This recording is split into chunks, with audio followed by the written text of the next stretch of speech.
Hello everybody, and now we're gonna try to get through all the wreckage that was caused by the hurricane so we can get home and also see for ourselves what happened after the storm went by us. The hurricane just calmed down a little bit and we are leaving our friends and going through Las Terrenas.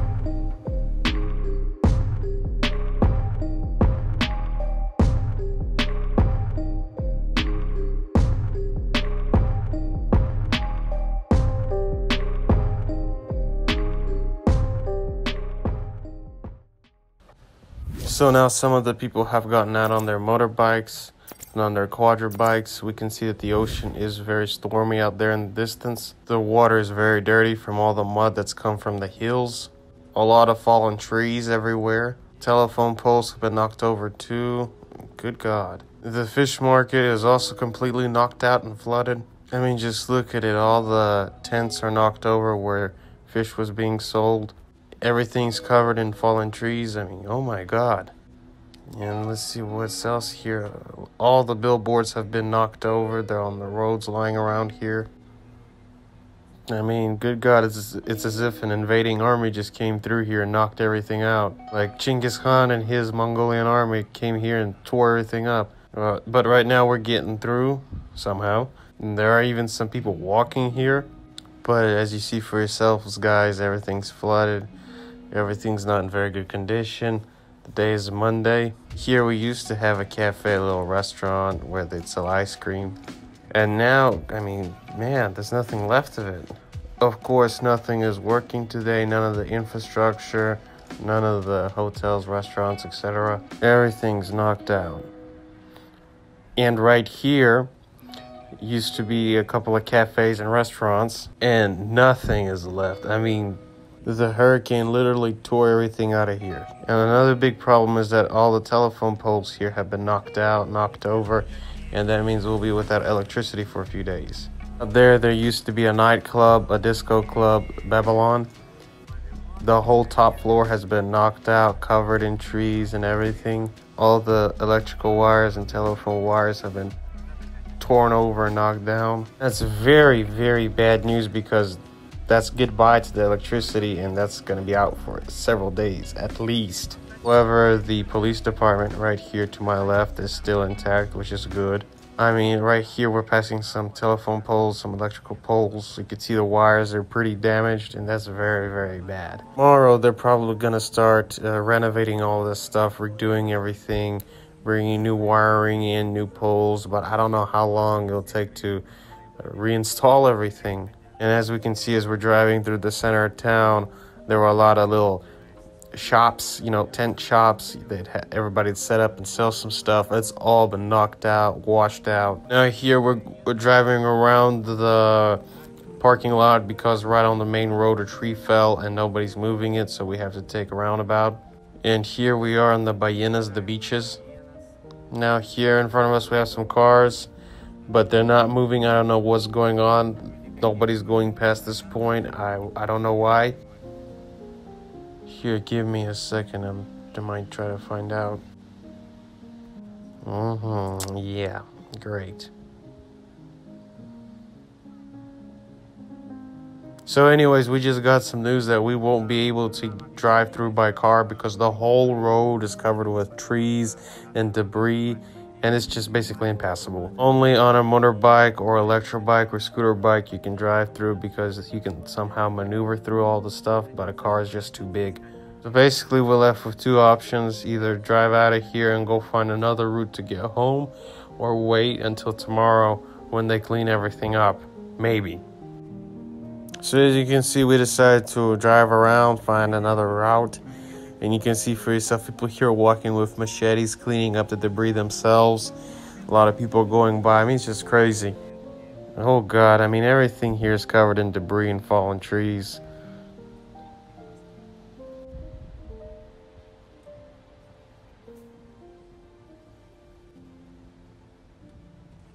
What's that again? No pass? You can't go there? No? Great. So anyways, this road is also blocked, this path. I mean, everything's knocked out there too, so we have to find another route to get home.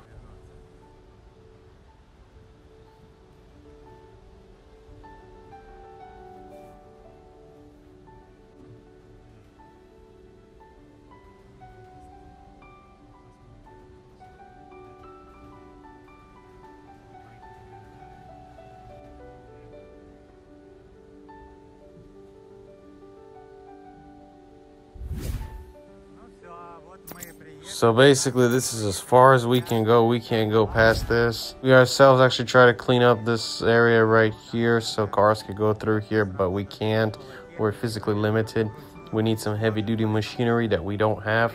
So we left our car, parked it, and we decided to just walk on foot to our residency. So we sent the girls, my wife, my kids, back to our friends, and the rest of us, we parked our cars about 2 miles or so from the residency. We're walking on there to check on everything. Check on our residency, on our home, see if everything's all right. Gonna check the beaches, see how everything's on the beaches, maybe pick some stuff up and keep on going. I guess you can say we're having an adventure right now. I mean, this is what happens after a hurricane comes through, and personally, I've had enough of all these adventures for one day. I think that's a little too much. I mean, all the routes we try to take to drive to our residency, everything's blocked. All the trees have fallen over. The road is covered in debris. We drove about 2/3 of the way, but then we just couldn't keep on going. As you can see for yourself, I'm going to show you guys right here. The road is just covered in trees and in debris. You can't pass through here. So me and Ed, we're going to walk on foot. So we have to walk to the end of this beach. That's about it. And we'll be at the residency. See how things are holding up there. So here we go on an adventure. So my dear viewers, this is what a hurricane looks like here in the Dominican Republic. This, if I'm not mistaken, this is probably the most severe, this is the strongest hurricane we've been hit by in a long while, if not in all the history of the Dominican Republic. The heavy winds, a lot of damage. Yesterday, I believe it hit Punta Cana first. We've been watching the news, just keeping track of it. Where is it going to hit next? And over the night, it went through the central part of the Dominican Republic. And then in the morning, it hit Samana, which is the peninsula that we live on. The peninsula, the small peninsula that's part of the island. And we were basically in the epicenter of the storm. It picked up enough strength and it dropped everything on us. And we experienced the most rain and the most wind. I mean, the winds were hitting at 90 miles per hour. I mean, just imagine a car driving down a highway at 90 miles per hour. And with that type of speed, we were hit by the hurricane. And it just tore through. A lot of roofs got torn out, blown out. A lot of the tents, all the flimsy structures, billboards, and of course it tore through all the electrical wiring, all the telephone poles, electrical poles, and that's of course a big issue that needs to be solved as soon as possible. And I mean, the town is basically screwed for now. We're flooded. None of the infrastructure works. We're waiting for everything to start getting cleaned up, and if we can help, we'll also pitch in, but right now we're limited in what we can do, and we're just trying to get home. And we just want to get home to see if everything's all right, if everything's more or less intact, and get the necessary produce and stuff that we have at home and bring it back. Good morning, everybody, and I have some good news for you guys. This whole situation is getting solved pretty fast. I'm very impressed with how all the first responders are working together. Here in Las Terrenas, they're doing an excellent job cleaning everything up and restoring everything as it was before the hurricane hit. The police, the fire department, everybody's involved. They've already cleaned out all the roads, which is a miracle, thank God. Besides that, they're now working on installing new electrical wiring, new electrical poles and telephone poles so that we can have electricity.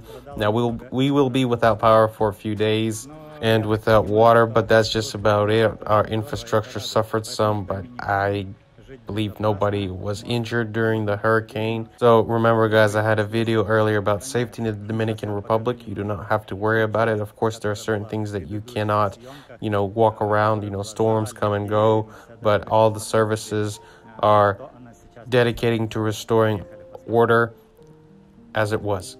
And now we're going to have a look at that road from yesterday that was completely covered in trees and debris and see how they cleaned everything up. So this whole road here was just covered in trees, all the debris, they moved it to the side, cleaned the road up. All the telephone poles, all the trees, they just moved them to the side, cleaned the road up so transport can go to and from.